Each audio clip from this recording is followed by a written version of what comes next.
Hey guys, welcome back to the channel. So today I have a engineering fail video slash rant video. Now, the star of the show is this Chrysler minivan behind us, and what we're going to be doing on this thing is replacing the oil cooler. Now, if you guys know a little bit something about these cars, you'll know that these oil coolers are made out of plastic and they tend to break and fail quite often.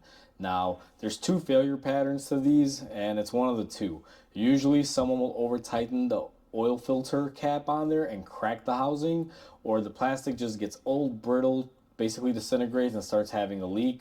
Now in this scenario, I don't know which one happened. This thing does have around 100,000 miles, so I think it's just leaking due to time.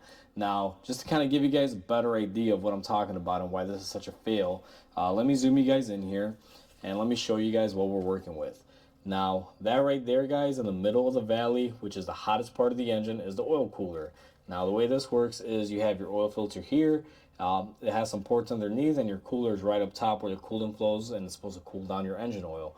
And they put it right there in the middle of the valley. Now, in order to get to this stage, guys, you will notice up there, let me see if you guys will see this. We have our upper intake and our lower intake removed along with our fuel rail. And we had to remove a few other pieces that we have here laying down on the floor, guys, just to get to this stage. This job is not cheap. This part alone from Chrysler is around 300 bucks, guys. And let me show you guys what you get for 300 bucks here. Let me get the camera zoomed back and I'll show you the new part that we're going to be putting onto the car. Now, like I mentioned, this thing sits in the middle of the valley. That's the last place you want to have plastic. And look what Chrysler gives us, plastic. So what you guys normally will see is this end of it. This will normally sit like this in the engine, and this will be on the passenger side, your oil filter access, where you remove the cap, remove the oil filter. And if you follow that down below, it's all plastic, and it goes to, you know, all these little ports that are on top of the engine. You have a couple sensors here, and then you have your oil cooler. Now, this whole thing, basically fail point is down here. When it gets hard and brittle, it just kind of lets go, it starts leaking, or you get a crack along here when someone over tightens this cap. This is a horrible design. Now, they do make these aftermarket, and they do make them in full aluminum, but unfortunately, you can't get your hands on one of those nowadays. Now, I'm filming this video in May of 2022. These things are very hard to come by.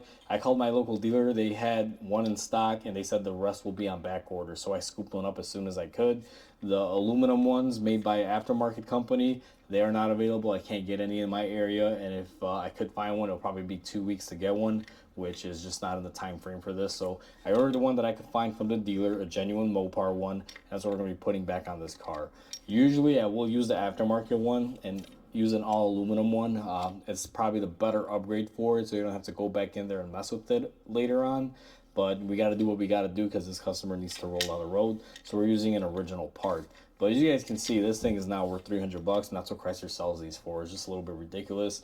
They engineered a plastic part to go in the middle of the valley of the engine where it's the hottest point of the engine, and it has to be serviced every few thousand miles. Usually I see these fail anywhere between 50,000 to 100,000 miles, guys.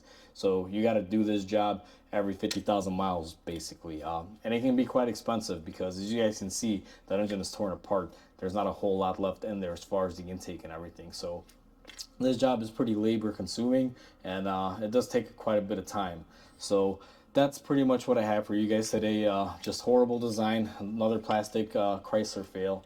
And if you guys have noticed a theme on this, Chrysler tends to have a lot of fail videos.